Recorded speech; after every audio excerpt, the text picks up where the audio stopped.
Pasar Sukaraja di Bandung telah lama dikenal sebagai pusat ekonomi rakyat. Hiruk-pikuknya bukan hanya diisi oleh para pedagang, melainkan juga bayang-bayang kekuasaan para preman yang tak terlihat.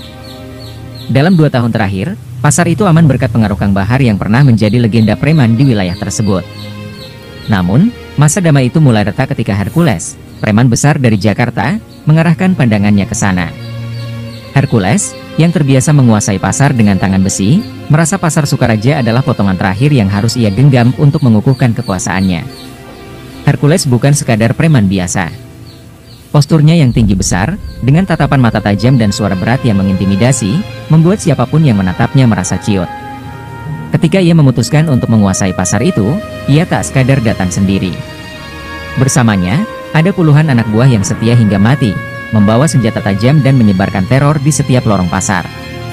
Mereka memeras pedagang, menghancurkan kios yang melawan, dan mengusir preman kecil yang selama ini menjaga ketertiban di sana. Bandung harus tahu siapa Hercules, dikatanya sambil menendang sebuah meja milik pedagang kecil hingga terbalik. Namun, bukan hanya kekuatan fisik yang dimiliki Hercules. Ia memahami cara bermain dengan ketakutan manusia. Ia memanggil para ketua kelompok kecil di pasar dan memberi mereka 2 pilihan: tunduk dan menerima pembagian hasil, atau pergi dan kehilangan segalanya. Dalam satu malam, berita tentang kedatangan Hercules menyebar seperti api liar. Para pedagang ketakutan, sementara preman lokal yang tersisa mulai kehilangan nyali. Mereka tahu, menghadapi Hercules sama saja dengan mencari maut. Di tengah kekacauan itu, sebuah kelompok kecil mendatangi kediaman Kang Bahar. Mereka adalah mantan anak buahnya yang selama ini hidup tenang di bawah perlindungan nama besar sang legenda. Dengan wajah penuh kegelisahan, mereka memohon kepada Kang Bahar untuk turun tangan. "Kang, pasar Sukaraja sekarang jadi neraka." Hercules datang dengan pasukannya. "Kalau Kang Bahar nggak bertindak, semua akan hancur," kata salah satu dari mereka, suaranya gemetar. Kang Bahar, yang kini menjalani kehidupan damai sebagai pemilik warung kopi sederhana, hanya menatap mereka dengan sorot mata dingin. Ia menghela napas panjang, seolah menimbang-nimbang berat permintaan itu. "Sudah waktunya preman tua seperti saya pensiun," jawabnya, mencoba menghindari keterlibatan lebih jauh. Namun, di dalam hatinya, ia tahu nama besarnya sedang dipertaruhkan.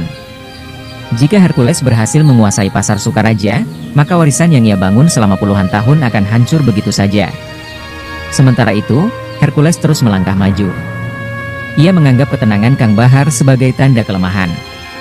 Di sebuah pertemuan tertutup dengan anak buahnya, Hercules menyatakan tekadnya. "Kang Bahar itu cuma legenda tua. Sudah habis waktunya. Kita harus buktikan kalau kita penguasa baru di sini. Pasar ini milik kita sekarang," ia ucapnya sambil mengepalkan tangan. Kata-katanya disambut dengan sorakan penuh semangat dari anak buahnya, seolah perang ini sudah pasti mereka menangkan. Namun, di sudut lain pasar, para pedagang mulai berbisik-bisik. Mereka merindukan kehadiran Kang Bahar, sang pelindung yang pernah mereka anggap sebagai pahlawan. "Kalau Kang Bahar nggak turun tangan, kita semua akan habis," dibisik seorang pedagang tua kepada rekannya. Tekanan demi tekanan dari Hercules membuat mereka kehilangan harapan. Namun di dalam hati mereka masih tersisa secercah kepercayaan bahwa Kang Bahar akan bangkit kembali. Malam itu, di tengah gelapnya Bandung, Kang Bahar duduk merenung di teras rumahnya. Di tangannya tergenggam sebuah gelas kopi yang mulai dingin. Pikirannya berkecamuk, antara keinginan untuk tetap hidup damai atau melindungi tempat yang pernah ia perjuangkan. "Hercules, kamu tidak tahu apa yang sedang kamu ganggu," gumamnya dengan suara rendah. Meskipun ia terlihat tenang, dalam hatinya, api perang lama mulai menyala kembali. Ia tahu, ini bukan sekadar tentang pasar. Ini tentang harga diri. Keesokan harinya, kabar tentang kekuasaan baru Hercules semakin mengguncang pasar Sukaraja. Para pedagang yang sebelumnya percaya diri di bawah bayang-bayang nama besar Kang Bahar kini benar-benar kehilangan harapan. Di sudut pasar, seorang pedagang wanita tua menangis sambil memunguti pecahan gerabah dagangannya yang dihancurkan anak buah Hercules. "Semua ini tak akan terjadi kalau Kang Bahar masih ada," gumamnya, suaranya parau oleh rasa takut dan kesedihan. Namun, tidak ada yang berani menyebut nama Kang Bahar dengan lantang. Semua tahu, Hercules tidak ingin ada bayangan masa lalu yang menghalangi langkahnya. Hercules duduk santai di sebuah warung kecil yang kini telah ia kuasai. Ia menikmati segelas kopi hitam dengan senyuman puas. "Lihat, Bandung tidak sekeras yang mereka bilang. Tak ada satupun yang berani melawan kita," ujarnya sambil tertawa keras. Namun, Di dalam tawanya yang penuh keangkuhan, ada sedikit rasa penasaran. Nama Kang Bahar berulang kali disebut oleh beberapa pedagang yang memohon ampun. Siapa sebenarnya Kang Bahar itu? Sebesar apa pengaruhnya sampai semua orang takut? Hercules bertanya pada anak buahnya. Seorang anak buahnya, yang pernah mendengar cerita tentang Kang Bahar, menjelaskan dengan hati-hati. Dia legenda, Bang. Dulu nggak ada yang berani macam-macam di pasar Sukaraja karena dia. Katanya, dia bukan cuma kuat secara fisik, tapi juga punya pikiran yang licin. Kang Bahar itu lebih dari sekadar preman. Dia semacam pelindung buat mereka, ujar anak buah itu. Hercules hanya tertawa mengejek. Kalau dia sekuat itu, kenapa dia tidak muncul sekarang? Legenda tidak ada artinya kalau tidak berani melawan saya, jawab Hercules penuh kesombongan. Di sisi lain, Kang Bahar menerima kunjungan seorang utusan dari pasar. Ia adalah seorang lelaki tua yang pernah menjadi tangan kanannya di masa lalu. Dengan wajah penuh keprihatinan, ia menceritakan semua yang terjadi. Kang, pasar sudah seperti neraka. Hercules bukan hanya menguasai wilayah, tapi dia menghancurkan semangat orang-orang. Kita semua butuh Kang Bahar, katanya, matanya berkaca-kaca. Namun, Kang Bahar tetap diam. Ia menatap kopi di mejanya, seolah mencari jawaban dalam hitam pekat cairan itu. Setelah beberapa saat hening, Kang Bahar menghela napas panjang. Saya sudah selesai dengan dunia itu. Saya sudah tua, tidak sekuat dulu lagi. Dunia preman bukan tempat saya sekarang, ujarnya lirih. Namun, lelaki tua itu tidak menyerah. Kang, ini bukan soal dunia preman. Ini soal orang-orang yang percaya sama Kang. Kalau Kang nggak bertindak, kita semua akan hancur. Bahkan, nama Kang Bahar sendiri akan hilang dari ingatan, diucapnya dengan suara yang bergetar. Kata-kata itu menusuk hati Kang Bahar. Di pasar, Hercules semakin menjadi-jadi. Ia memerintahkan anak buahnya untuk memajang spanduk besar bertuliskan, di wilayah ini milik Hercules. Lawan berarti mati. Pesan itu menggema di seluruh pasar, menghapus sisa-sisa keberanian yang masih dimiliki para pedagang. Namun, ada satu orang yang melihat spanduk itu dan membawanya sebagai pesan langsung kepada Kang Bahar. Ia menyerahkan potongan kain itu ke tangan sang legenda.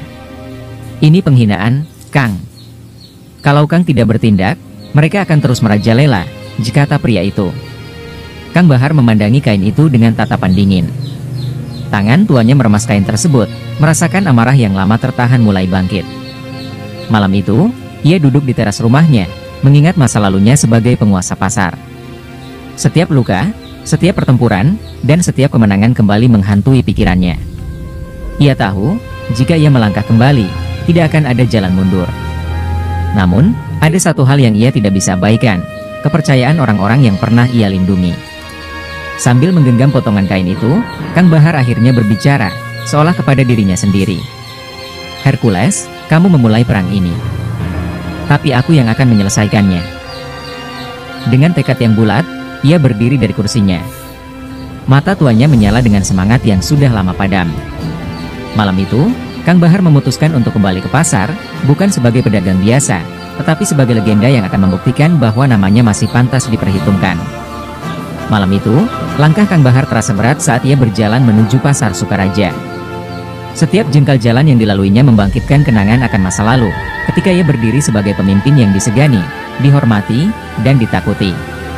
Namun kini, usianya yang menua membuatnya ragu. Apakah ia masih memiliki kekuatan untuk menghadapi Hercules yang terkenal dengan brutalitasnya?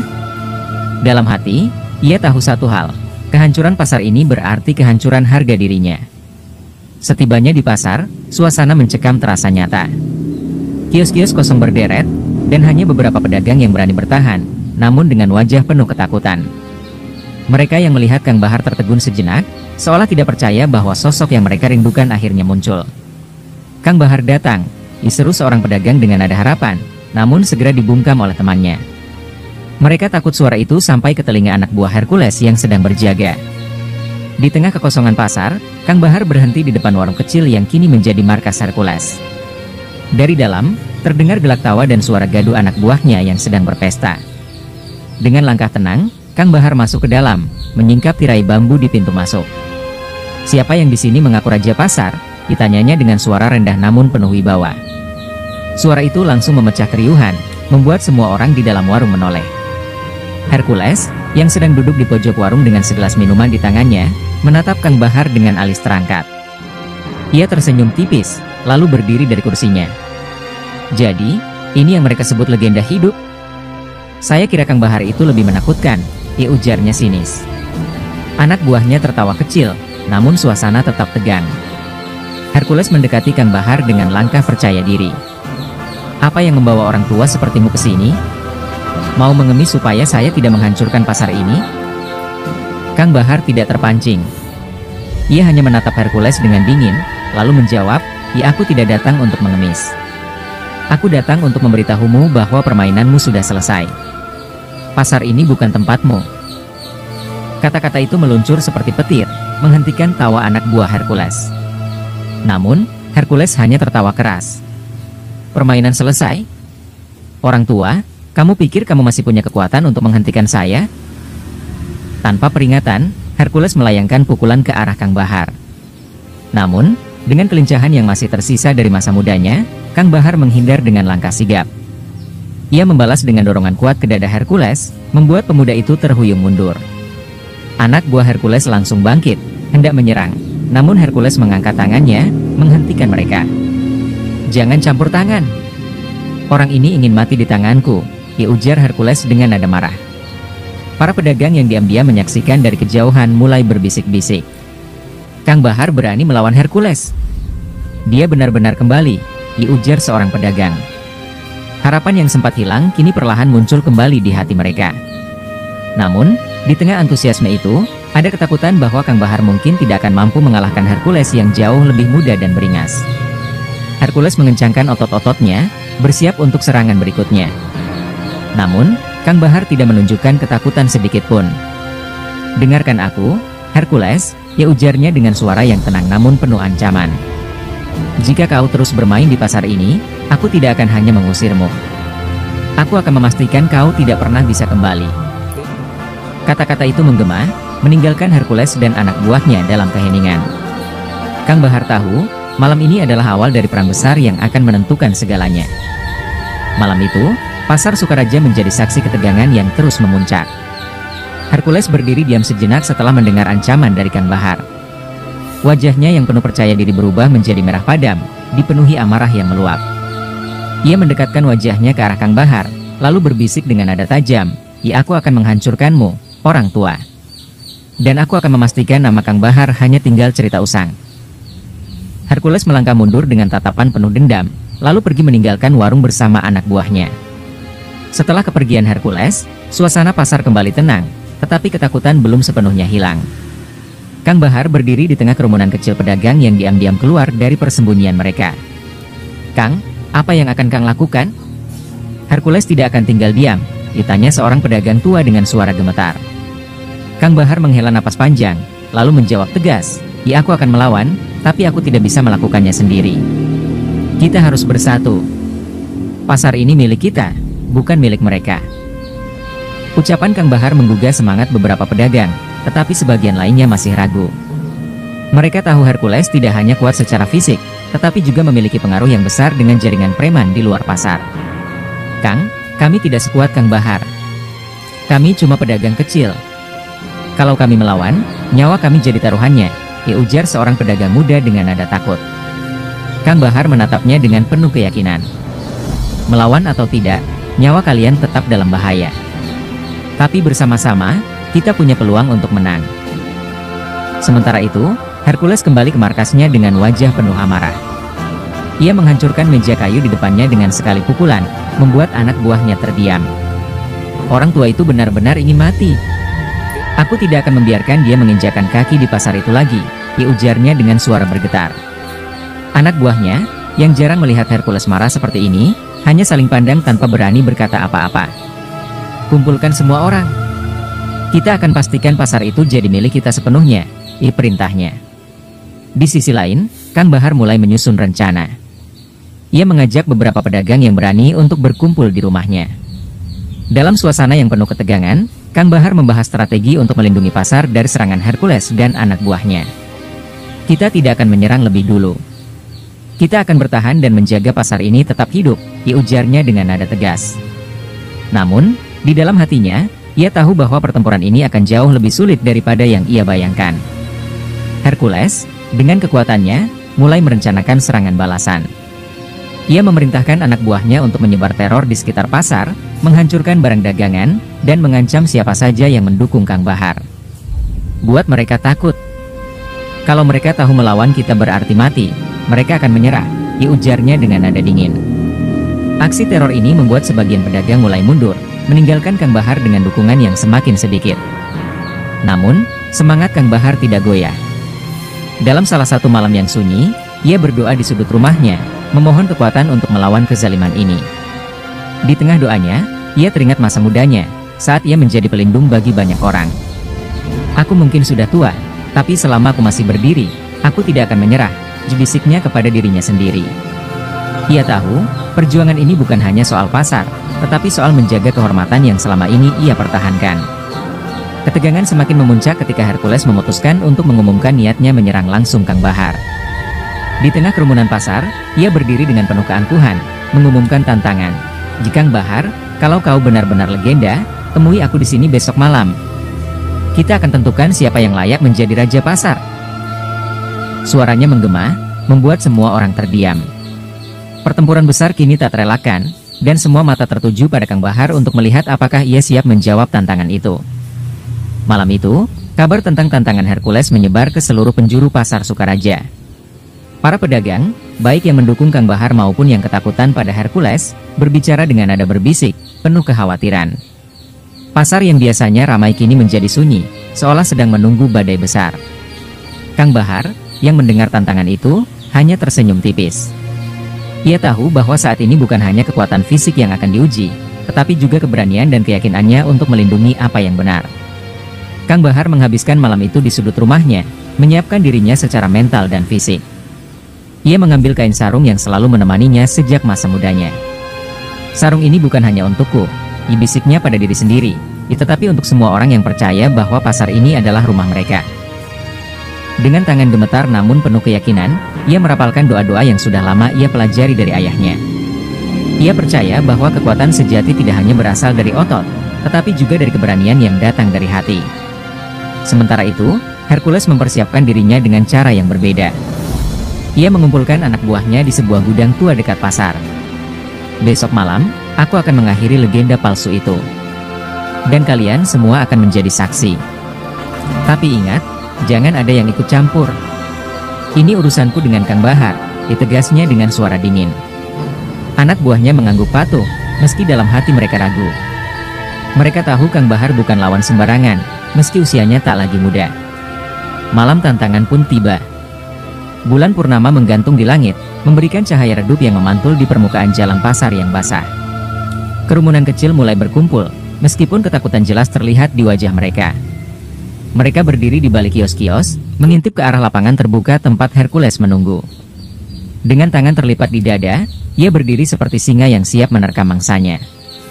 Kang Bahar tiba dengan langkah tenang, membawa sarung yang ia selempangkan di bahunya. Wajahnya tidak menunjukkan rasa gentar sedikit pun. Ia berhenti di depan Hercules, hanya beberapa meter dari tempat pemuda itu berdiri. Aku di sini, ia ujar Kang Bahar dengan suara yang terdengar jelas di tengah keheningan malam. Hercules tersenyum sinis. Bagus. Aku pikir kau akan lari seperti pengecut. Hercules melangkah maju, membuka jaket kulitnya, dan melemparkannya ke tanah. Kau tahu apa yang akan terjadi malam ini, kan? Aku akan menghancurkanmu, dan nama Kang Bahar akan terkubur selamanya, ujarnya dengan penuh percaya diri. Kang Bahar hanya menatapnya dengan mata tajam. Kau terlalu banyak bicara, Hercules. Mari kita lihat apakah kau benar-benar sekuat kata-katamu, dibalas Kang Bahar dengan nada dingin. Mereka saling melangkah mendekat, dan suasana menjadi semakin tegang. Hercules memulai serangan pertama dengan pukulan cepat ke arah wajah Kang Bahar, tetapi dengan refleks yang masih tajam, Kang Bahar berhasil menghindar.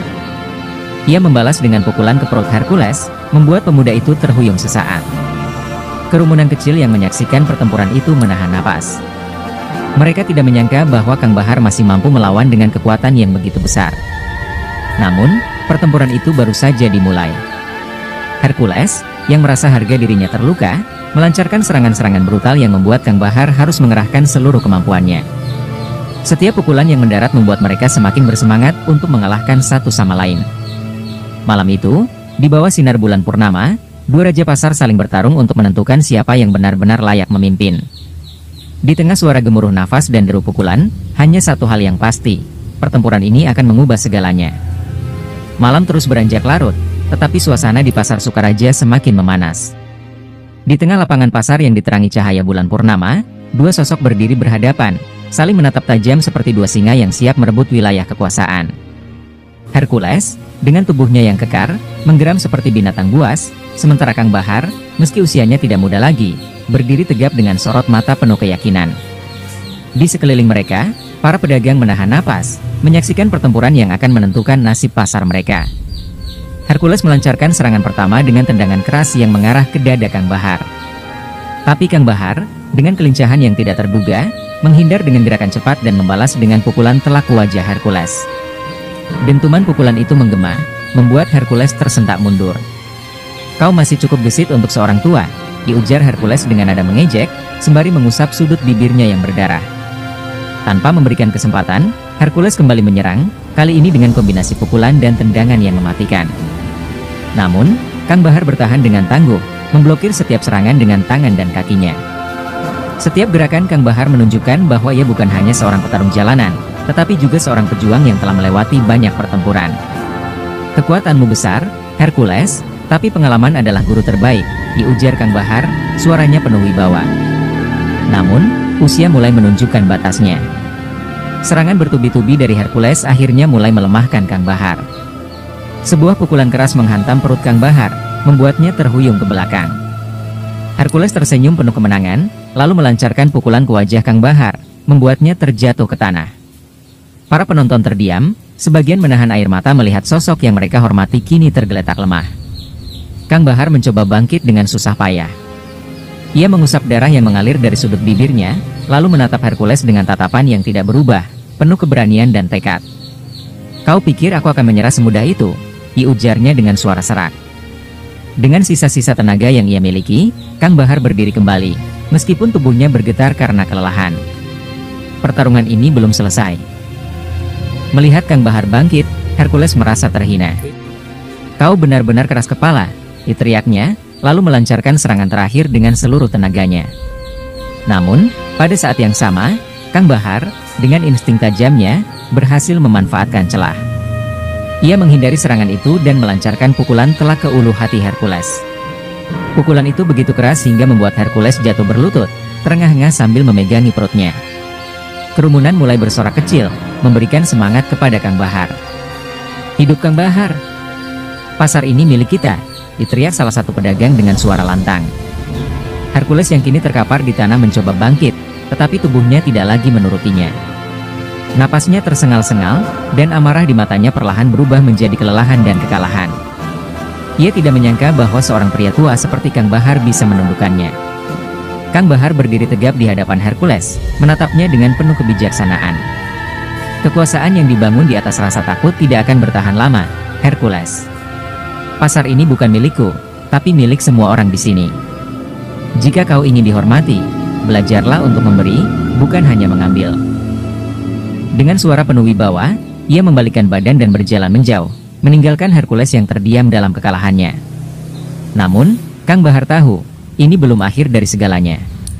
Pertarungan malam itu hanyalah awal dari perubahan besar yang akan terjadi di pasar Sukaraja. Malam itu berakhir dengan keheningan yang berat. Hercules, yang sebelumnya berdiri sebagai simbol kekuatan dan kekuasaan, kini terkapar di tengah lapangan pasar. Anak buahnya yang menyaksikan kekalahan tersebut tidak berani mendekat, sementara Kang Bahar melangkah pergi dengan tubuh penuh luka namun kepala tegak.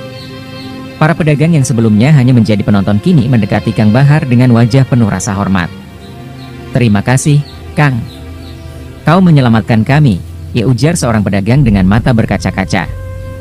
Namun, Kang Bahar hanya mengangguk kecil tanpa berkata apa-apa. Hercules dipapa oleh anak buahnya ke sebuah gudang tua yang menjadi markas mereka. Tubuhnya terasa berat, bukan hanya karena luka-luka yang dideritanya, tetapi juga karena beban kekalahan yang menghancurkan egonya. Ia menggeram, menahan rasa sakit di dada dan harga dirinya yang terinjak. Dalam hati, ia tidak hanya merasa kalah secara fisik, tetapi juga secara moral. Kang Bahar telah menunjukkan kepadanya kekuatan yang jauh melampaui otot, kekuatan yang berasal dari keberanian, ketulusan, dan rasa tanggung jawab. Di sisi lain, Kang Bahar menghabiskan malam itu di rumahnya. Ia duduk di ruang tamu yang sederhana, menatap kosong ke arah sarung yang terlipat rapi di pangkuannya. Kemenangan itu tidak memberinya rasa puas. Sebaliknya, ia merasa lelah, bukan hanya secara fisik, tetapi juga secara batin. Ia tahu bahwa pertarungan melawan Hercules hanyalah permulaan dari perjuangan panjang untuk menjaga kedamaian di pasar Sukaraja. Kemenangan sejati adalah ketika tidak ada lagi yang perlu bertarung, gumamnya pelan. Namun, malam itu tidak sepenuhnya berakhir damai. Anak buah Hercules, yang merasa harga diri mereka juga dipermalukan, mulai merancang rencana balas dendam. Kita tidak bisa membiarkan ini begitu saja, diujar salah satu dari mereka dengan nada marah.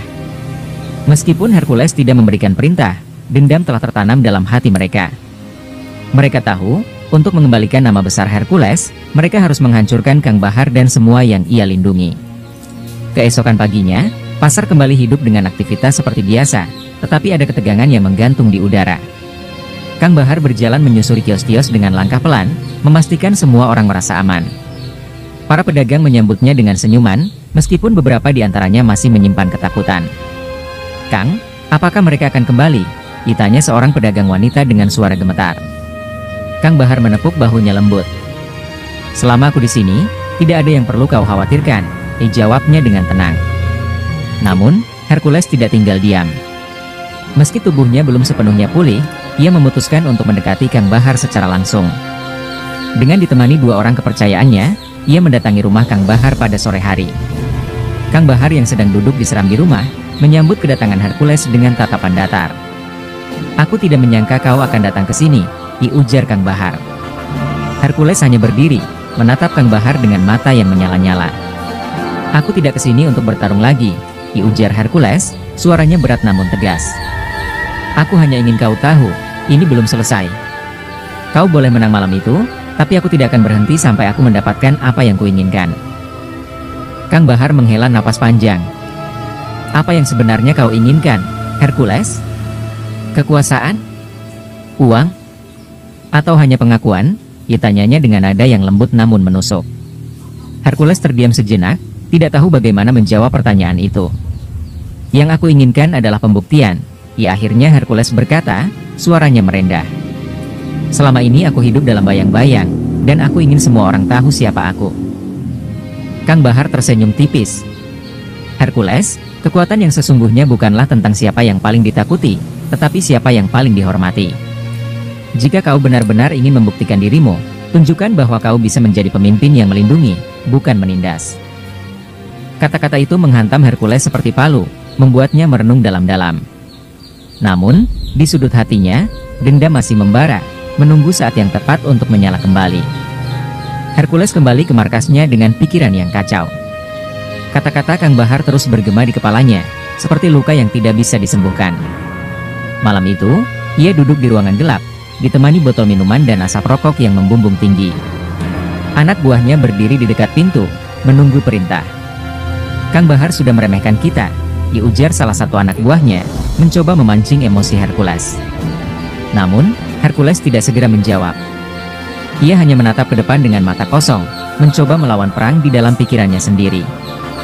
"Bos, kita harus bertindak sekarang sebelum orang-orang semakin memandang rendah kita," desa anak buahnya yang lain. Hercules perlahan berdiri, tubuh kekarnya terlihat lebih berat dari biasanya. "Kalian pikir aku ini pengecut?"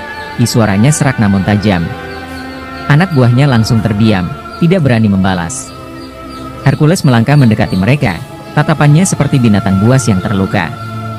"Kita akan menunjukkan pada mereka bahwa Hercules tidak bisa diremehkan.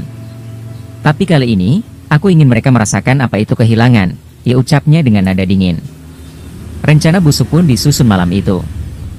Hercules tidak ingin lagi menghadapi Kang Bahar secara langsung. Ia tahu bahwa pertarungan fisik hanya akan memperkuat posisi Kang Bahar sebagai pelindung pasar.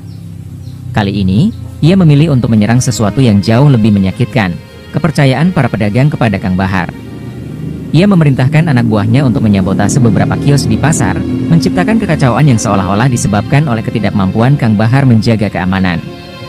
Esok harinya, kabar buruk mulai tersebar. Beberapa kios di pasar Sukaraja dirusak, barang-barang berharga dicuri, dan pelakunya menghilang tanpa jejak. Para pedagang mulai panik. Mereka berkumpul di tengah pasar, menuntut penjelasan dari Kang Bahar. Bagaimana ini bisa terjadi? Bukankah kau bilang kami aman di bawah perlindunganmu? Diteriak seorang pedagang dengan nada putus asa. Kang Bahar berdiri di tengah kerumunan, wajahnya penuh dengan rasa bersalah. Aku akan mencari tahu siapa yang melakukan ini. Percayalah, aku tidak akan membiarkan ini terus terjadi, janjinya. Namun, janji itu tidak cukup untuk meredakan kemarahan para pedagang. Beberapa dari mereka mulai meragukan kemampuan Kang Bahar. Mungkin ini saatnya kita mencari perlindungan lain, dibisik seorang pedagang kepada yang lain. Bisikan itu menyebar seperti api, menciptakan keraguan di hati banyak orang. Hercules, yang diam-diam mengawasi dari kejauhan, tersenyum penuh kemenangan. Ia tahu bahwa perlahan-lahan, kepercayaan kepada Kang Bahar mulai runtuh. Di sisi lain, Kang Bahar tidak tinggal diam. Ia mulai menyelidiki siapa dalang di balik sabotase ini. Bersama beberapa pedagang yang masih setia kepadanya, ia menyisir setiap sudut pasar, mencari petunjuk. Hingga akhirnya, salah satu pedagang menemukan sebuah kain dengan logo kelompok Hercules tertinggal di salah satu kios yang dirusak. Bukti itu cukup untuk membuka mata Kang Bahar. Hercules, gumamnya pelan, matanya menyala penuh kemarahan. Malam itu, Kang Bahar memutuskan untuk menghadapi Hercules sekali lagi. Namun, kali ini bukan dengan pertarungan fisik. Ia tahu bahwa jika ia ingin benar-benar menghentikan Hercules, ia harus menghancurkan akar dari kekuatannya, rasa takut yang ia tanamkan pada orang-orang. Dengan hati-hati, Kang Bahar menyusun rencana untuk menghadapi Hercules di depan umum, di tengah para pedagang, agar kebenaran terungkap dan semua orang bisa melihat siapa yang benar-benar melindungi mereka. Ketika malam tiba, Kang Bahar mengirim pesan kepada Hercules, menantangnya untuk datang ke pasar keesokan harinya.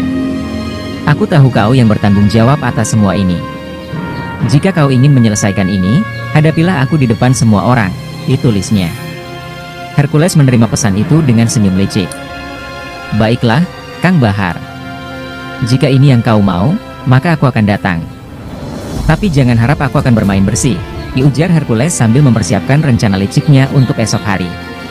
Pertarungan terakhir antara dua preman legendaris kini semakin mendekat, dan pasar menjadi arena bagi bentrokan yang akan menentukan nasib semua orang. Pagi itu, suasana di pasar Sukaraja begitu tegang. Para pedagang berkumpul di tengah pasar, membentuk lingkaran besar. Mereka tidak tahu pasti apa yang akan terjadi, tetapi desas-desus tentang pertemuan antara Kang Bahar dan Hercules telah menyebar luas. Ada yang berharap ini akan menjadi akhir dari kekacauan, tetapi tidak sedikit yang takut akan keributan besar.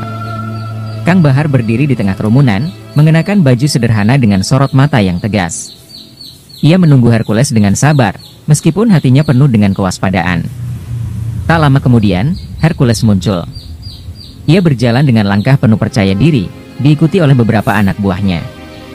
Wajahnya yang keras dihiasi senyum licik, membuat suasana semakin mencekam.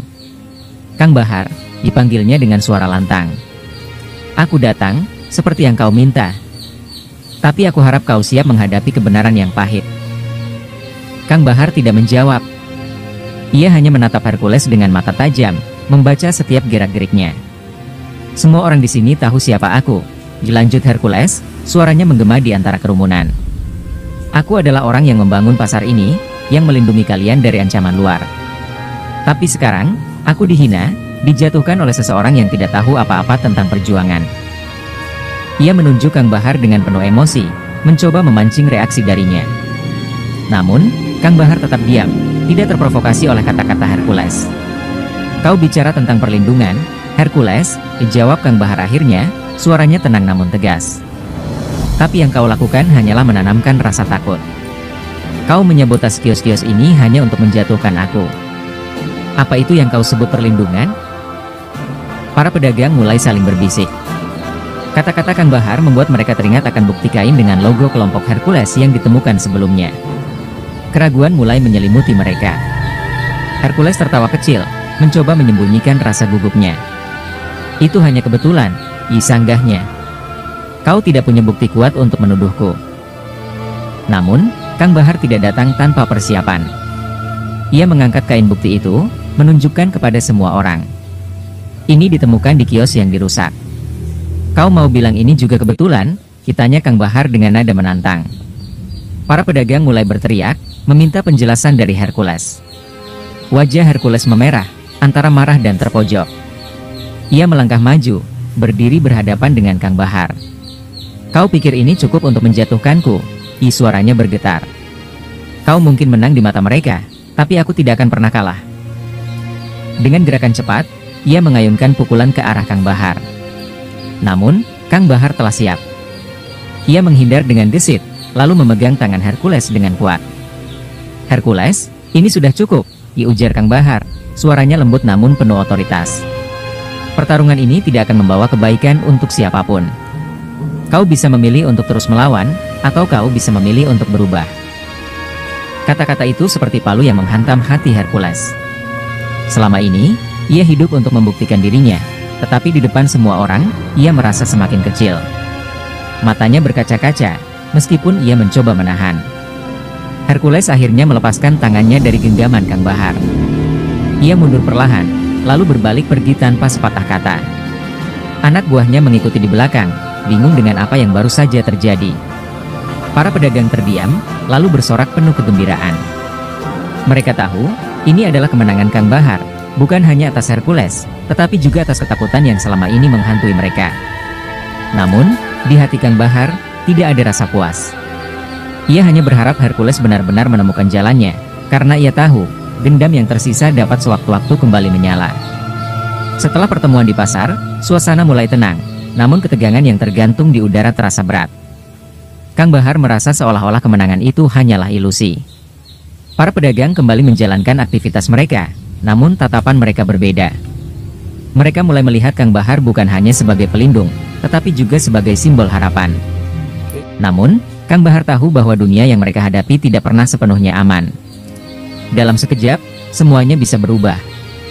Di sisi lain, Hercules tidak langsung pulang begitu saja. Ia menyendiri di sebuah ruangan gelap, jauh dari mata orang-orang. Rasa marah dan malu bercampur aduk di dalam hatinya. Ia mengumpulkan anak buahnya, wajahnya dipenuhi amarah yang sulit disembunyikan. "Kang Bahar telah menghancurkan harga diri kita. Ia bukan hanya mengalahkan kita di depan semua orang, ia juga menumbuhkan keraguan di hati mereka," ujarnya dengan suara geram. Anak buahnya terdiam, menyadari bahwa kemenangan Kang Bahar bukanlah kemenangan biasa.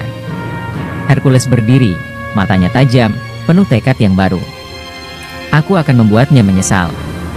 Ini belum berakhir, bukan begitu, anak-anak?" Dengan satu perintah, ia mulai merencanakan balas dendam yang jauh lebih besar. Hercules tidak pernah bisa menerima kekalahan begitu saja. Dalam pikirannya, dunia hanya mengenal dua pilihan, menang atau mati. Dan dia sudah memutuskan, Kang Bahar harus dihancurkan. Sementara itu, Kang Bahar merasa ada yang ganjil. Ia menerima laporan dari beberapa pedagang yang mengatakan bahwa Hercules mulai bergerak lagi. Beberapa toko yang sebelumnya tenang kini mulai terancam. "Kang Bahar, mereka mulai bergerak," dilapor seorang pedagang dengan cemas. Kang Bahar hanya mengangguk pelan. Ia tahu, Hercules tidak akan menyerah begitu saja. Namun, kali ini ia tidak akan mudah terprovokasi. Ia mengumpulkan orang-orang yang masih setia padanya, mempersiapkan langkah selanjutnya. Namun, ketenangan yang Kang Bahar ciptakan dengan penuh perjuangan itu ternyata rapuh. Malam hari, ketika semuanya tampak sudah usai, datang serangan mendadak. Kelompok Hercules mengacak-acak beberapa kios di pasar lagi. Mereka memukul, merusak, dan mencuri barang-barang dengan brutal. Para pedagang terkejut, tidak sempat melakukan perlawanan. Hercules, dengan wajah penuh dendam, memimpin serangan itu. "Kali ini, aku akan membuatmu tahu siapa yang berkuasa di pasar ini," teriak Hercules sambil menghancurkan sebuah etalase. Kang Bahar yang sedang berada di rumah tiba-tiba mendengar kekacauan itu. Ia berlari menuju pasar, hatinya dipenuhi rasa khawatir. Ketika sampai, ia melihat para pedagang berlarian ketakutan, sementara Hercules dan anak buahnya masih berkeliaran, membawa teror. Kang Bahar langsung menggerakkan anak buahnya untuk melawan, tetapi Hercules sudah menyiapkan perangkapnya. Dalam sekejap, beberapa dari pasukan Kang Bahar jatuh, dipukul mundur. Dengan perasaan cemas, Kang Bahar memutuskan untuk menghadapi Hercules langsung. Ia berjalan maju, memasuki arena yang penuh dengan kekacauan. "Hercules!" teriaknya keras. Hercules menoleh, melihat Kang Bahar datang dengan wajah penuh kebencian. "Kau datang juga, Kang Bahar?" Ini adalah akhir dari cerita kita, katanya dengan senyum penuh kemenangan. Namun, Kang Bahar tidak gentar. Jika ini harus berakhir dengan darah, maka aku akan menyelesaikan semuanya sekarang juga, jawabnya dengan penuh tekad. Pertarungan itu dimulai kembali, kali ini lebih sengit dari sebelumnya. Namun, meskipun tubuh mereka terlibat dalam pertempuran fisik, pertempuran yang sebenarnya sedang terjadi bukan hanya di tubuh mereka, tetapi juga di hati mereka. Hercules, yang selama ini hidup dalam bayang-bayang ketakutan dan kebencian, mulai merasa ada sesuatu yang berubah dalam dirinya. Kang Bahar, di sisi lain, berusaha menjaga prinsipnya, meskipun ia tahu bahwa kadang-kadang untuk melindungi yang lemah, seseorang harus mengorbankan dirinya sendiri. Malam itu, Bandung diguyur hujan deras. Petir menyambar dari kejauhan, seolah memperingatkan adanya kehadiran yang tak biasa. Di sebuah sudut gang kecil yang dikenal dengan nama Gang Singa, suasana terasa lebih mencekam dari biasanya. Warga sekitar mulai resah setelah menemukan binatang mati dengan luka-luka aneh di sekitar area tersebut. Di tengah ketakutan yang memuncak, seorang pria berpenampilan misterius muncul, mengenakan jubah hitam dan membawa tongkat yang terbuat dari kayu ulin. Dialah Panglima Jillah, pendekar gaib dari Kalimantan yang membawa misi menghentikan sumber energi gelap yang diakininya bersarang di kota itu. Jillah menatap gang itu dengan tatapan dingin. Udara di sekitarnya berubah dingin, dan suara gemuruh petir menyertainya. Tempat ini telah dirasuki kekuatan jahat, gumamnya. Dengan tongkatnya, ia memukul tanah 3 kali, dan sebuah kabut tipis mulai menyelimuti area tersebut. Namun, kehadirannya langsung menarik perhatian sekelompok pria yang sedang nongkrong di ujung gang. Mereka memandang Jillah dengan curiga, salah satu dari mereka maju, seorang pria bertubuh besar dengan tato harimau di lengannya. "Hei, mau apa kamu di sini? Ini wilayah kami." Jillah tidak menggubris. Dengan tenang, ia melangkah lebih dalam ke gang itu, tetapi pria bertato harimau tadi berusaha menghalanginya. "Kau pikir ini hutan Kalimantan? Ini Bandung, Bung. Kalau kau mau main-main di sini, harus izin dulu sama kami," katanya sambil menepuk bahu Jillah. Namun, sentuhannya langsung membuat tubuhnya terlempar ke belakang, seolah dihantam oleh kekuatan tak terlihat. Suasana seketika berubah tegang. Orang-orang yang melihat kejadian itu segera berlari mencari Kang Bahar, mantan penguasa Gang Singa yang kini dikenal sebagai tokoh masyarakat. Meski sudah bertahun-tahun pensiun dari dunia preman, nama Kang Bahar masih dihormati dan ditakuti. Di rumahnya yang sederhana, Bahar sedang menikmati teh hangat ketika salah satu anak buah lamanya datang dengan wajah panik. "Kang, ada orang aneh di gang. Dia bukan orang biasa. Dia pakai ilmu hitam, Kang," katanya dengan napas tersengal. Bahar mengerutkan dahi, menatap keluar jendela yang dibasahi hujan. "Ilmu hitam, ya?" gumamnya. Dia bangkit dari kursinya, mengenakan jaket kulitnya yang sudah usang, dan mengambil sebuah tongkat besi yang selalu ia simpan di sudut ruangan. "Mari kita lihat, apa benar dia bukan orang biasa?" Dengan langkah mantap, Bahar berjalan menuju gang tersebut, diikuti oleh beberapa pria yang masih setia padanya. Di sisi lain, Jillah sudah mulai melakukan ritual pembersihan. Ia menggerakkan tongkatnya dengan pola tertentu, menciptakan lingkaran api kecil di tanah yang basah. "Kekuatan jahat ini harus dihentikan sebelum menyebar," diucapnya dengan suara dalam. Namun, langkahnya terhenti ketika ia merasakan kehadiran seseorang yang memancarkan aura kuat. Jillah menoleh, dan di ujung gang, berdiri Kang Bahar dengan tatapan tajam. "Siapapun kau, aku tidak peduli," kata Bahar dengan suara yang dalam dan penuh wibawa. "Tapi kau sudah membuat kekacauan di tempat ini. Kalau kau punya urusan, selesaikan dengan cara yang benar. Jangan merusak wilayah kami." Jillah tersenyum tipis, melihat Bahar sebagai sosok yang tidak biasa. "Kau bukan orang sembarangan," jawabnya. "Tapi tempat ini sudah tercemar oleh energi gelap. Jika aku tidak menghentikannya, kota ini akan hancur." Percakapan itu hanya berlangsung singkat sebelum tensi meningkat. Jillah dan Bahar saling memandang, seperti dua ekor singa yang bersiap menerkam. Hujan deras, suara petir, dan nafas yang semakin berat menjadi saksi bahwa pertemuan ini bukan sekadar perdebatan biasa. Di tempat itu, dua dunia yang berbeda bertemu. Satu dunia mistis dari tanah Kalimantan, dan dunia keras penuh pengalaman jalanan dari Bandung.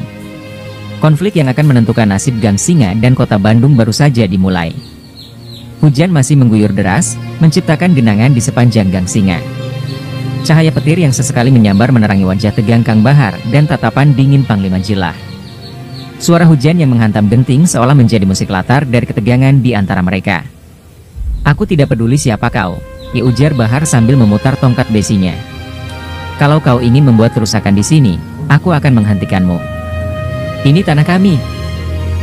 Jilah tidak bergerak. Ia hanya berdiri tegak, tongkat kayu ulin di tangannya berkilauan oleh cahaya petir.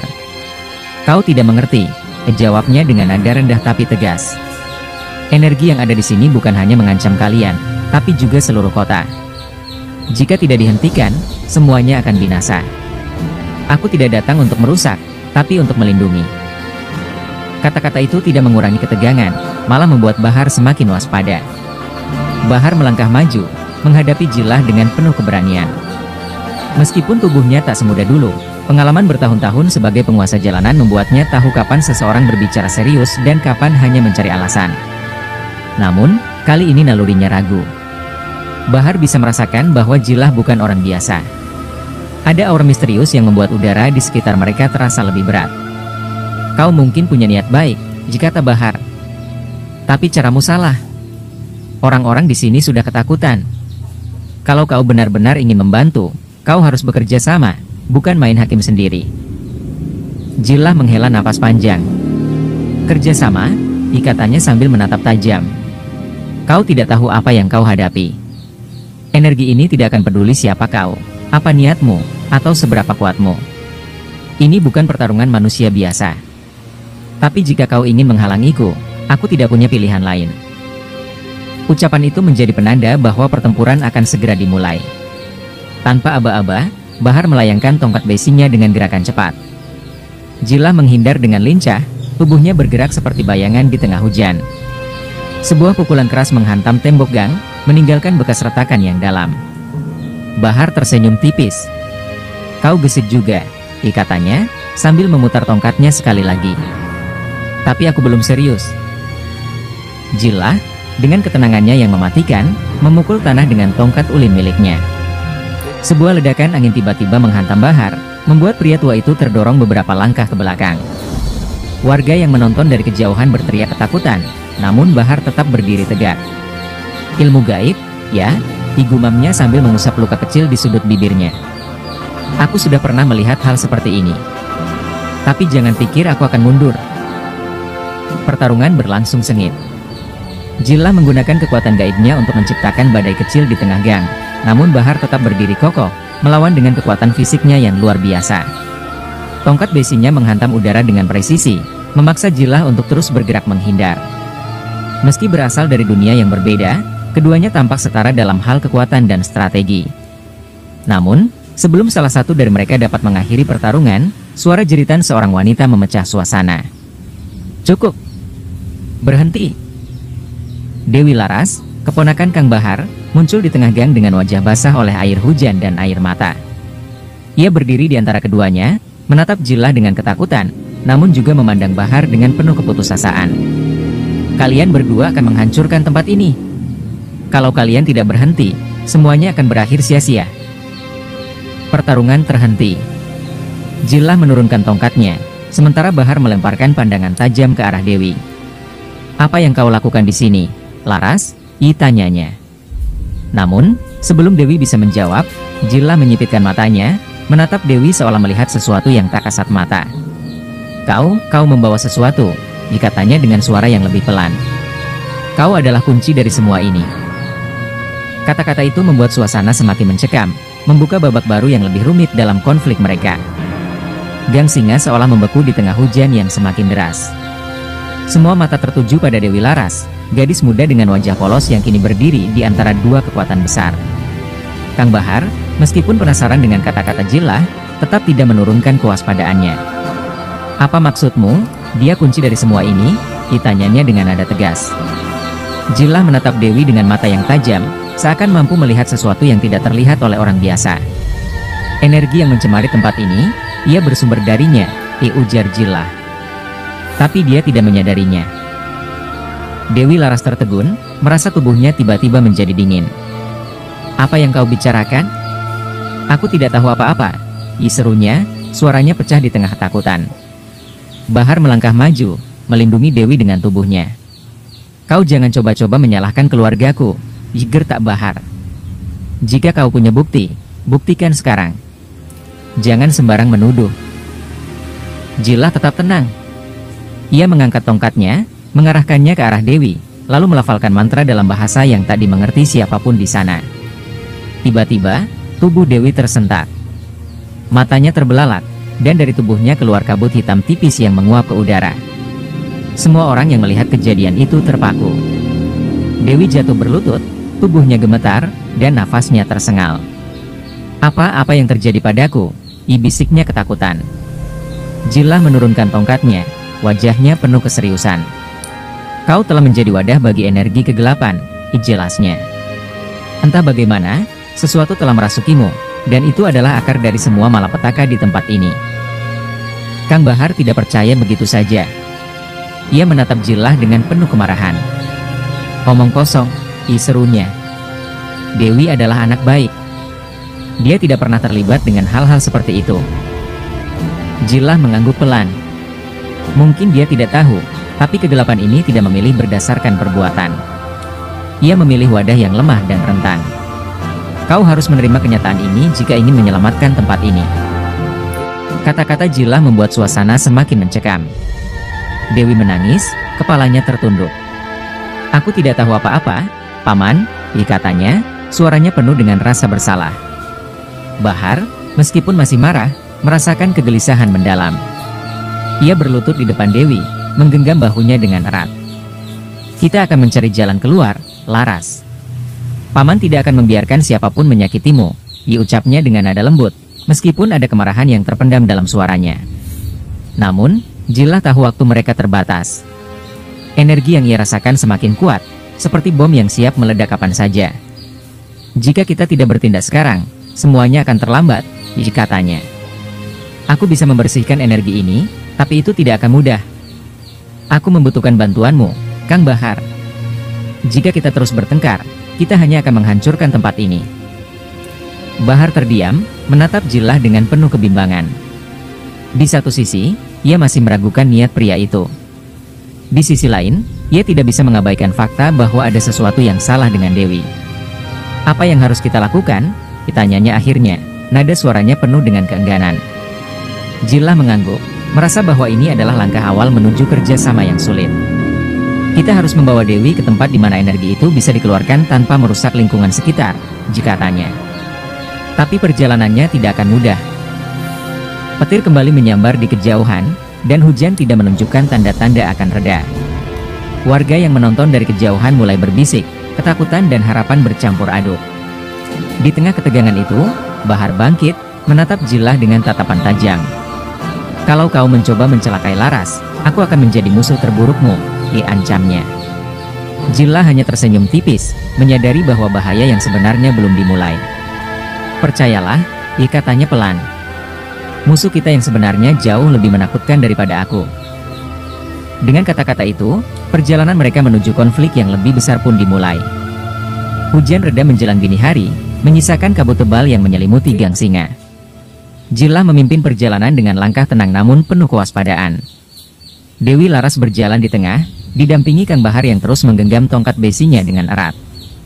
Wajah Bahar tegang, tetapi ia tidak lagi berbicara. Ancaman yang Jilah utarakan masih terngiang di pikirannya, menguatkan tekadnya untuk melindungi Dewi apapun yang terjadi. Kemana kita akan pergi? Tanya Bahar akhirnya, memecah keheningan. Jilah berhenti sejenak, menatap ke arah hutan kecil di luar kota. Ada tempat suci di pinggir bukit, dekat sungai Citarum. Energi kegelapan tidak bisa bertahan di sana, tapi perjalanan ke sana akan penuh bahaya. Bahar mendengus. Bahaya apalagi yang lebih buruk dari semua ini? Ditanyanya dengan nada sinis. Jilah hanya menoleh, tatapannya mengisyaratkan bahwa jawaban itu akan segera terungkap. Di sepanjang perjalanan, suasana semakin mencekam. Kabut yang menyelimuti jalanan terasa semakin tebal, seolah menutup pandangan mereka. Angin dingin berembus, membawa suara-suara aneh yang membuat Dewi Laras semakin ketakutan. Aku merasa ada yang mengikuti kita, bisiknya sambil menggenggam lengan Bahar. Bahar mengangguk, merasakan hal yang sama. Tetap dekat denganku, ujarnya singkat. Jilah tiba-tiba berhenti, mengangkat tangannya untuk memberi isyarat agar mereka juga berhenti. Mereka sudah datang, jika tanya pelan namun tegas. Dari balik kabut, sosok-sosok hitam mulai bermunculan. Mereka bukan manusia, matanya bersinar merah, tubuh mereka terlihat seperti bayangan yang terus bergerak. Ini penjaga energi kegelapan, jika Jillah. Mereka akan mencoba menghentikan kita. Tanpa aba-aba, makhluk-makhluk itu menyerang. Bahar mengayunkan tongkat besinya dengan ganas, menghantam salah satu bayangan hingga menghilang. Namun, untuk setiap bayangan yang hancur, dua lagi muncul menggantikannya. Jillah mengeluarkan mantranya, tongkat ulin di tangannya menyala dengan cahaya keemasan, membentuk perisai yang melindungi mereka bertiga. "Tetap di belakangku," seru Jillah. Pertarungan berlangsung sengit. Bahar melawan dengan kekuatan fisik, sementara Jillah menggunakan kekuatan gaibnya untuk melawan serangan dari segala arah. Dewi hanya bisa bersembunyi di tengah, menggenggam kalung pemberian ibunya sambil berdoa agar semuanya segera berakhir. Namun, di tengah kekacauan itu, sebuah suara menggelegar menghentikan semuanya. "Berhenti!" Dari arah kabut, muncul sosok lain. Tingginya hampir 2 meter, dengan tubuh besar dan mata yang memancarkan cahaya kehijauan.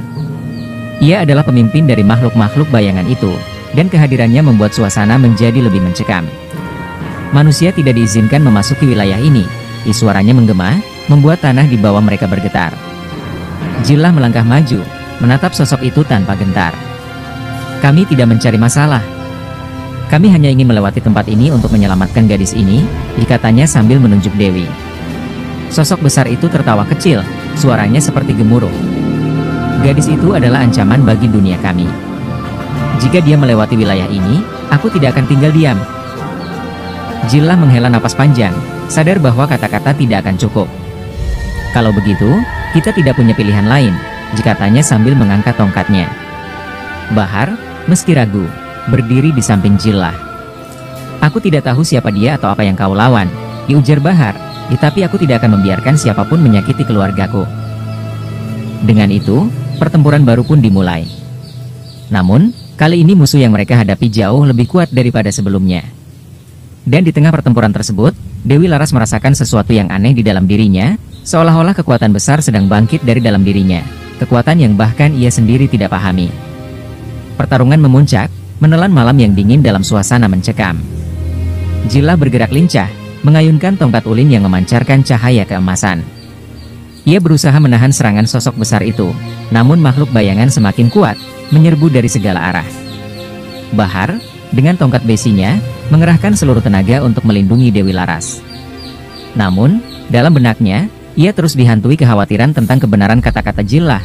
Benarkah Dewi adalah sumber masalah ini? Dewi Laras, yang berdiri gemetar di tengah pertempuran, mulai merasakan sesuatu yang aneh di dalam dirinya. Sebuah rasa panas menjalar dari dadanya ke seluruh tubuhnya. Jantungnya berdetak lebih cepat, dan suara-suara di sekelilingnya terasa semakin menjauh. Matanya perlahan berubah, memancarkan cahaya putih yang tak wajar. "Apa yang terjadi padaku?" bisiknya, tetapi suaranya tidak lagi terdengar seperti dirinya. Sosok besar itu menghentikan serangannya sejenak, menatap Dewi dengan tatapan tajam. "Dia sudah mulai terbangun," serunya dengan nada penuh kemarahan. Jillah menyadari apa yang sedang terjadi. "Tidak," teriaknya sambil mencoba mendekati Dewi. Namun, energi yang keluar dari tubuh Dewi mendorongnya mundur. Jillah terhuyung, lalu menatap Bahar. "Dia akan kehilangan kendali. Kita harus menghentikannya sebelum semuanya terlambat." Bahar tidak tahu apa yang harus dilakukan. Di satu sisi, ia ingin melindungi Dewi, keponakan yang sudah dianggapnya seperti anak sendiri. Di sisi lain, ia tidak bisa mengabaikan kenyataan bahwa sesuatu yang mengerikan sedang terjadi. "Laras, tenang. Kau harus melawan ini," serunya, mencoba mendekat.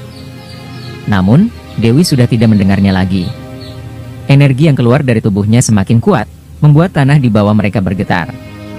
Dewi tiba-tiba mengangkat tangannya, dan dari telapak tangannya keluar cahaya hitam yang membentuk lingkaran besar di udara. Makhluk-makhluk bayangan yang tadi menyerang mereka mulai mundur, seolah takut pada kekuatan itu. Bahkan sosok besar itu tampak ragu. "Dia bukan hanya wadah," gumamnya. "Dia adalah pintu gerbang." Jillah menatap pemandangan itu dengan mata membelalak. "Ini lebih buruk dari yang kubayangkan," katanya pelan. Ketika lingkaran hitam itu semakin besar, dari dalamnya muncul sesuatu yang mengerikan. Sebuah sosok dengan tubuh raksasa, wajah menyerupai tengkorak, dan mata merah menyala perlahan keluar dari lingkaran tersebut. Akhirnya, aku bebas, diseru makhluk itu dengan suara menggelegar. Jillah merasa seluruh tubuhnya membeku. Ia tahu siapa makhluk itu, roh jahat yang telah lama tersegel, dan kini bebas melalui tubuh Dewi. Bahar, yang tidak mengerti apa yang sebenarnya terjadi, hanya tahu satu hal, ia tidak akan menyerah. Ia melompat ke arah Dewi, memeluk tubuhnya erat-erat meskipun energi dari tubuh Dewi membuatnya kesakitan. "Laras, kau harus melawan ini," diteriaknya dengan suara penuh emosi. "Kau lebih kuat dari ini. Kau bukan monster." Untuk sesaat, mata Dewi yang bercahaya putih tampak kembali seperti semula. "Paman," bisiknya lemah, sebelum kembali kehilangan kesadaran. Jillah melihat peluang itu. Dengan cepat, ia melafalkan mantra yang lebih kuat, mengarahkan tongkatnya ke arah lingkaran hitam. Cahaya keemasan dari tongkatnya mulai menutup lingkaran itu perlahan. Makhluk raksasa di dalamnya meraung marah, mencoba melawan kekuatan Jillah. "Aku membutuhkan waktumu, Kang Bahar." "Tahan Dewi," diseru Jillah dengan suara tegas. Bahar mengangguk, meskipun tubuhnya hampir tidak sanggup lagi menahan energi Dewi.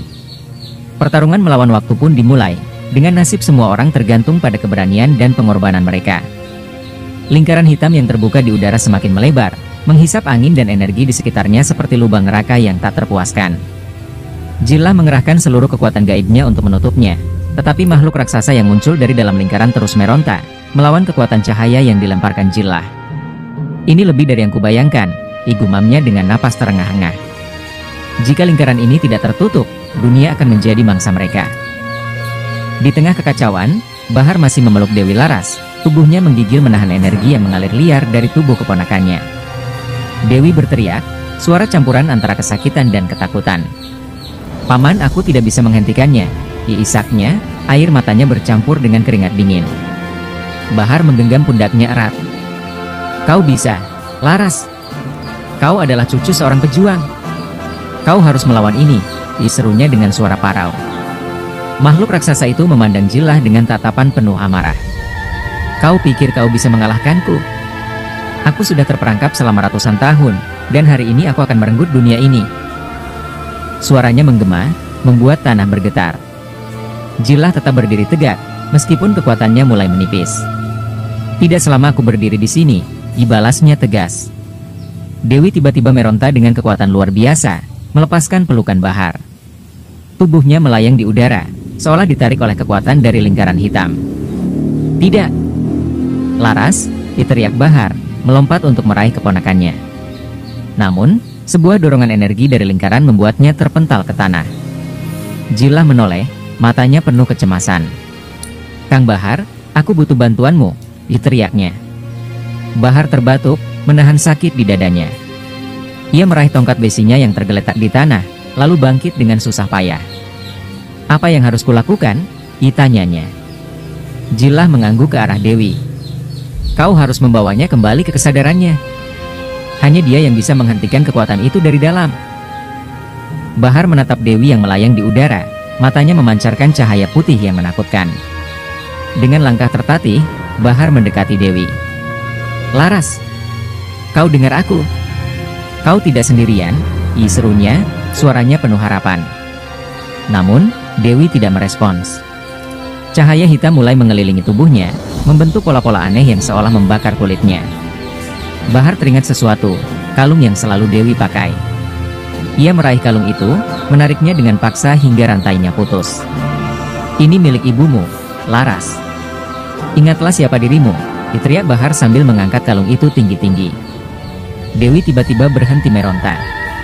Cahaya hitam di tubuhnya mulai redup, digantikan oleh kilauan putih yang lebih lembut.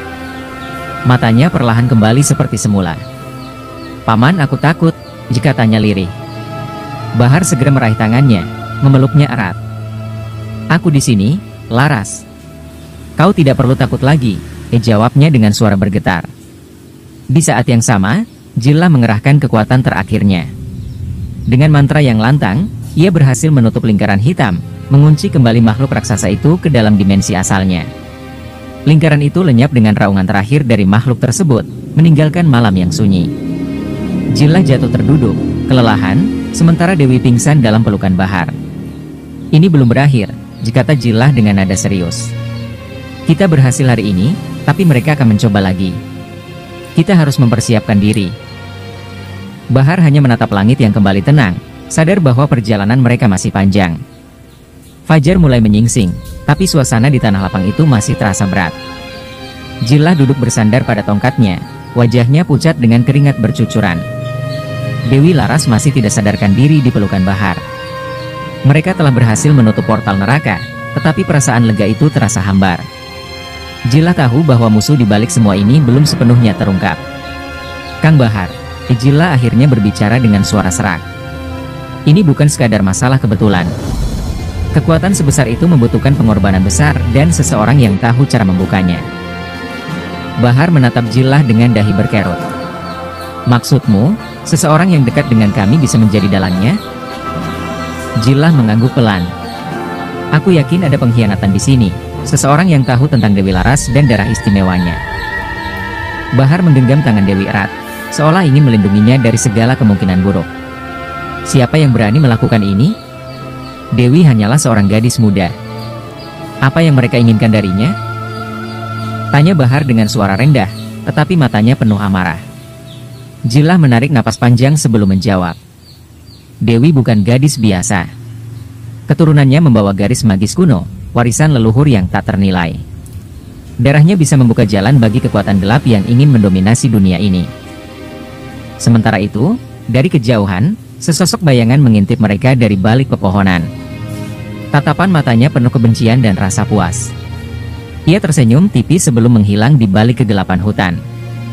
Jillah tiba-tiba merasakan sesuatu yang aneh, seperti hawa dingin yang menusuk tulang. Ia berdiri dengan susah payah. Kita tidak bisa tinggal di sini lebih lama. Bahar, kita harus membawa Dewi ke tempat aman. Musuh pasti akan mencoba lagi. Bahar mengangguk dan menggendong Dewi di punggungnya. Langkah mereka menuju desa terdekat penuh dengan kecemasan. Sepanjang jalan, Jillah terus memikirkan siapa pengkhianat itu. Ingatannya melayang pada pertemuan terakhirnya dengan sesepuh desa, seseorang yang dulu dianggapnya teman. Ada satu orang yang mencurigakan, gumamnya. Bahar menoleh dengan tajam. Siapa?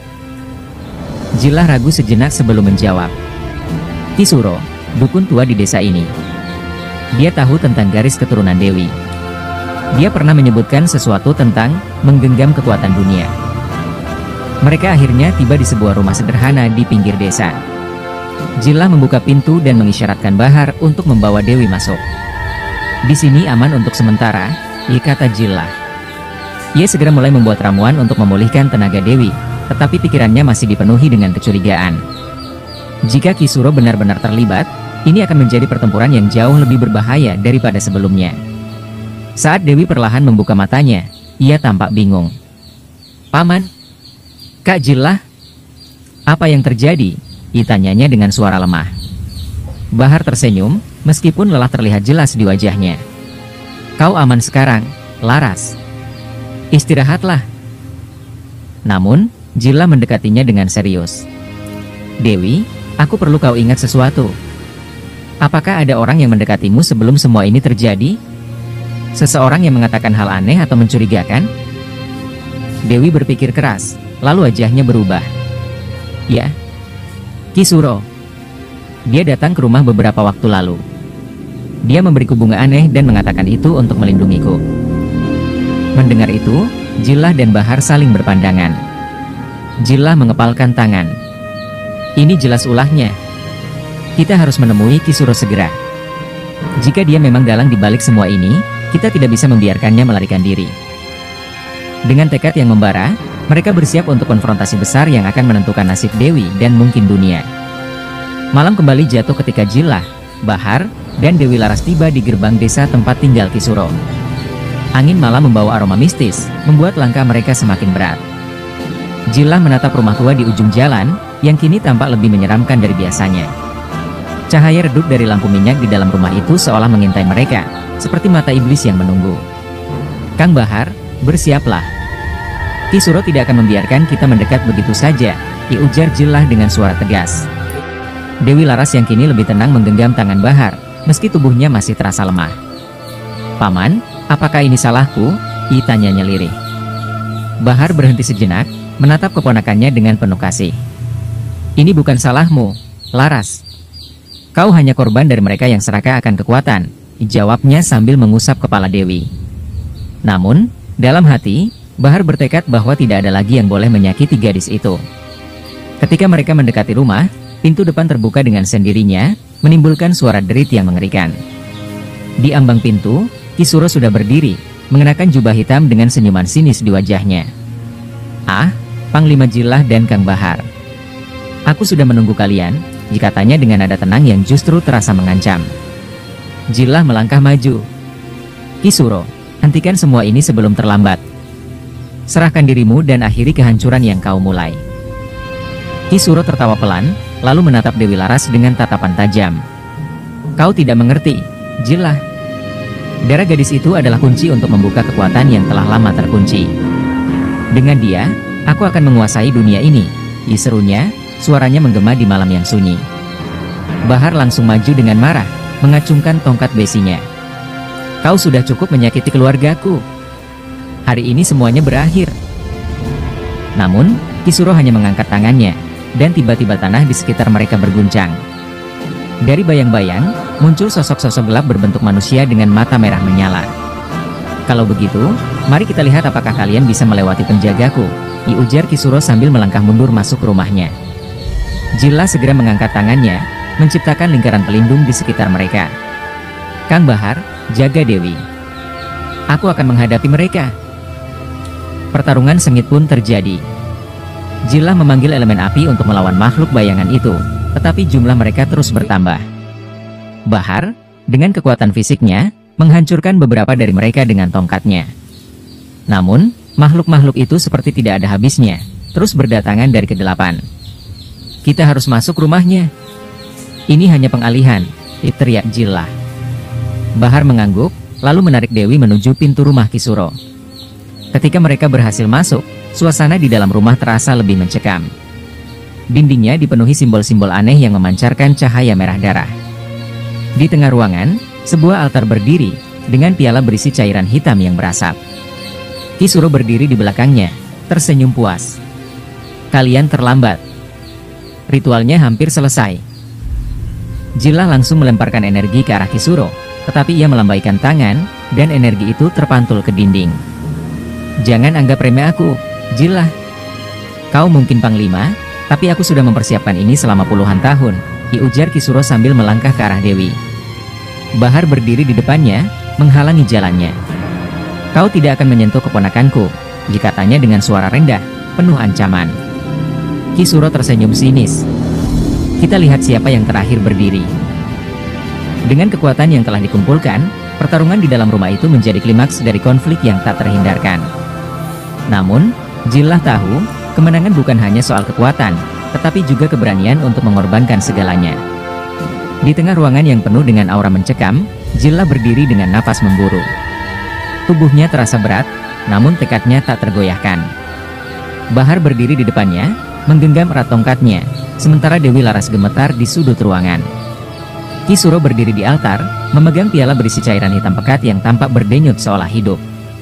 "Kau bisa melawan, Jilah, tapi kau takkan bisa menghentikan takdir," teriak Ki Suro dengan suara menggelegar. Jilah melangkah maju, menghadapi Ki Suro dengan tatapan dingin. "Takdir yang kau bicarakan hanyalah ilusi yang kau ciptakan demi keserakahanmu, Suro. Hari ini, aku akan menghentikan semuanya," katanya sambil menggenggam tongkat sihirnya yang mulai bercahaya. Ki Suro hanya tertawa, melontarkan kutukan yang membuat lantai bergetar. "Cobalah jika kau bisa, Panglima." Tiba-tiba, dari altar, keluar bayangan hitam yang menjelma menjadi sosok raksasa dengan kepala menyerupai tengkorak. Makhluk itu mengeluarkan raungan yang membuat ruangan berguncang. Jilah segera membentuk perisai magis di sekeliling mereka. Bahar mencoba menyerang dengan tongkatnya, tetapi makhluk itu terlalu kuat. "Ini kekuatan yang tak bisa kalian lawan," seru Ki Suro, penuh kemenangan. Namun, Dewi Laras tiba-tiba berdiri. Wajahnya berubah dari ketakutan menjadi penuh keberanian. "Aku tidak akan membiarkan darahku digunakan untuk kejahatan," teriaknya. Dengan langkah goyah, ia mendekati altar. Jilah berteriak, "Dewi, Jangan, tetapi gadis itu sudah meletakkan tangannya di piala. Cahaya putih menyilaukan memenuhi ruangan. Ki Suro menjerit, "Ya, apa yang kau lakukan? Itu akan menghancurkan kita semua." Namun, Dewi hanya menatapnya dengan mata yang bersinar terang. "Jika darahku adalah kunci, maka biarkan aku menutup pintu kejahatan ini selamanya." Dalam sekejap, cairan hitam di piala berubah menjadi abu, dan makhluk raksasa itu lenyap dalam asap. Ki Suro terhuyung, kehilangan kekuatannya. Jilah tidak menyia-nyiakan kesempatan itu. Dengan kekuatan terakhirnya, ia melontarkan sihir penghancur yang langsung mengenai tubuh Ki Suro. Lelaki tua itu menjerit sebelum akhirnya ambruk, tubuhnya lenyap menjadi debu. Namun, kemenangan itu terasa pahit. Dewi Laras pingsan di samping altar, tubuhnya lemah setelah mengorbankan energi hidupnya untuk menghentikan ritual. Bahar bergegas mendekatinya, mengguncang tubuhnya yang tak bergerak. "Laras! Laras, bangun!" diserunya dengan air mata yang mengalir di wajahnya. Jilah memandang dengan penuh duka. "Dia telah memberikan segalanya untuk menyelamatkan kita," katanya lirih. Namun, Jilah tidak menyerah begitu saja. Ia menutup matanya dan mulai merapal mantra pemulihan, menggunakan sisa energinya untuk menyelamatkan Dewi. Setelah beberapa saat, Dewi membuka matanya perlahan. "Paman, Kak Jilah, aku berhasil, kan?" Suaranya lemah tetapi penuh kedamaian. Bahar mengangguk sambil tersenyum di tengah tangisannya. "Ya, kau berhasil, Laras. Kau menyelamatkan kita semua." Namun, Jilah tahu bahwa kemenangan ini hanyalah awal dari perjalanan panjang untuk memulihkan keseimbangan dunia yang telah diganggu oleh ambisi Ki Suro. Di malam yang sunyi itu, mereka bertiga keluar dari rumah yang kini hancur, meninggalkan masa lalu yang kelam untuk memulai babak baru penuh harapan.